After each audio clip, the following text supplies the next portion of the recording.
red zone touchdown. Throw down to second in time.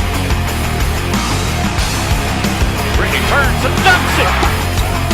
Staten on the run, and he jams it home. Whoever comes home, they got him. What tough shot. And There's McLemore. Welcome to this week's Big 12 Report presented by Dr. Pepper. I'm Wendell Barnhouse, Big12Sports.com correspondent, alongside co-host Carter Babb. That's right, Wendell. Well, with Monday's championship game in the books, the 2013 season is officially over, and now we can look forward to the 2014 season, where the Final Four will actually be hosted right here in North Texas. That's right. When the final horn sounded in the Georgia Dome Monday night, the 2013 men's Final Four became history. And the countdown for the 2014 Final Four at Cowboys Stadium in North Texas started. Final horn Monday night, we were on the clock, so we're ready to go for the Final Four. The next year will entail meetings and planning that will focus and tweak previous meetings and planning.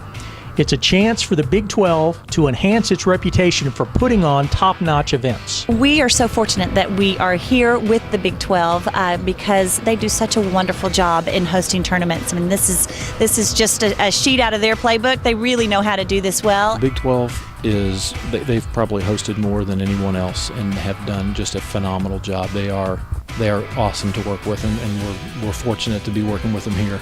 And quite frankly, they know it as well as some of our staff do, if not all of our staff. Monday's championship game set an attendance record, as did the total attendance for the 3 Final Four games.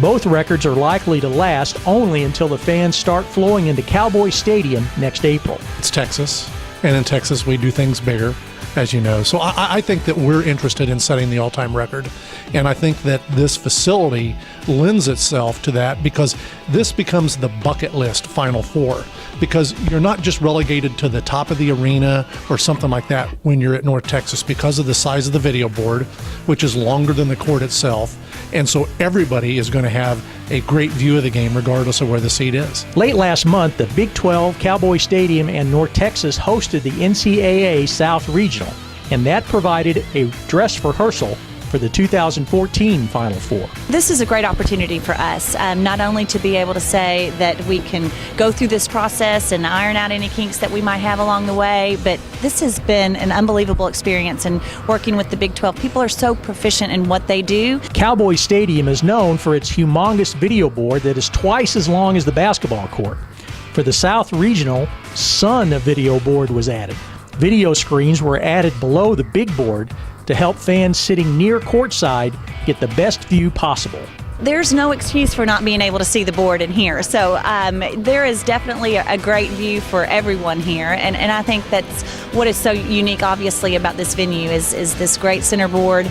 Additionally, this new board that's below it, everybody's got the perfect line of sight. And, of course, the seating configuration is wonderful. So you're not going to miss a play in here. The 2014 Final Four will end a process that started in November of 2008, when the NCAA announced the sites through 2016. In a year, next April 5th and 7th, the focus of the college basketball world will be on North Texas and Cowboys Stadium. It feels like it's tomorrow. It feels like it's been a long way away just getting here since we've had this bid. The stadium wasn't even built. And now, we've got players on the court, we got fans in the stands, and we are so excited to host this regional. Hosting the Final Four will be a lot of preparation, but I think it'll be a lot of fun. It'll definitely be a good event to host right here in the Metroplex. Well, Wendell, we've got just a few other loose ends to tie up, talk about before we officially put an end to this year's basketball season. Yeah, Carter, first of all, when the Wooden Award gets announced this Saturday, I'm predicting that Brittany Griner will once again, for the second consecutive season, sweep all the individual awards in women's college basketball. She's already won the Player of the Year awards from the Associated Press, the United States Basketball Writers Association, plus the Naismith Award and the Wade Trophy, which is presented by the women's basketball coaches, and it's considered the Heisman Trophy of the women's game. Now, I also want to kind of give a little late congratulations to Baylor's men's team. We talked about it on last week's show, but the Baylor men won the NIT. They beat Iowa 74-54 in Madison Square Garden last Thursday. Baylor senior guard Pierre Jackson was named most outstanding player for the NIT. He averaged 19 points and 11 assists in Baylor's 5 victories. And with the men's college basketball season ending Monday night, as Carter mentioned earlier, Iowa State made some statistical history. For the first time in the program's 106-year history, the Cyclones led the nation in a statistical category, actually 2 categories.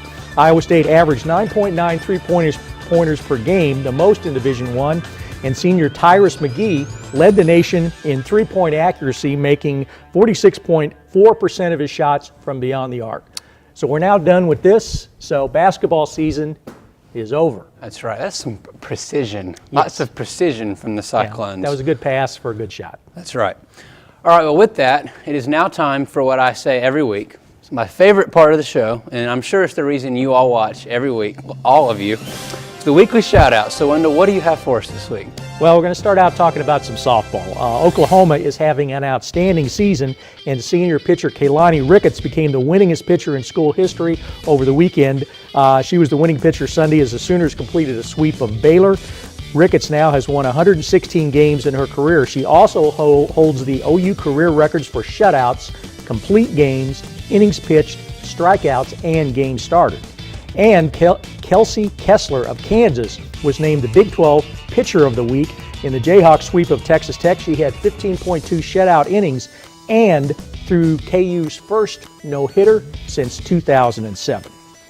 And in baseball, Oklahoma moved into the top 10 in the national rankings and remained in first place in the Big 12 by taking its series with Texas over the weekend. It was the Sooners' first series win over the Longhorns in 15 years, and the first time that OU took 2 out of 3 in Austin since 1997.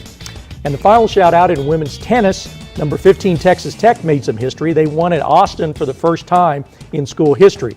The Lady Raiders edged Texas, ranked number 24, by a 4-3 score on Saturday, and Texas Tech's Carolyn Stark rallied to win her match in 4 sets to give Texas Tech the victory. That's right, big win for the Red Raiders, good for them.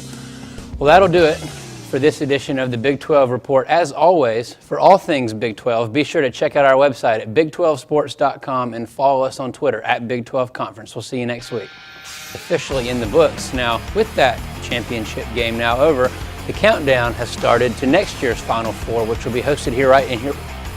Close. With Monday night's championship game in the books, the 2013 basketball season is officially over. Now, with that, the 2014 season will start. Sorry. Don't ad-lib. When was the War of 1812? On my 3rd birthday. What's the color of an orange? How long do you cook a 3-minute egg? Who's buried in Grant's tomb? The War of 1812. It's our weekly Wendell Old Man joke. Welcome to this week's Big 12 Sorry about that. Rallied to win her match in 4 sets in the decisive match of that tennis match. Terrible. I'm sorry. Did I screw that up? Do we need to do it again? Boom!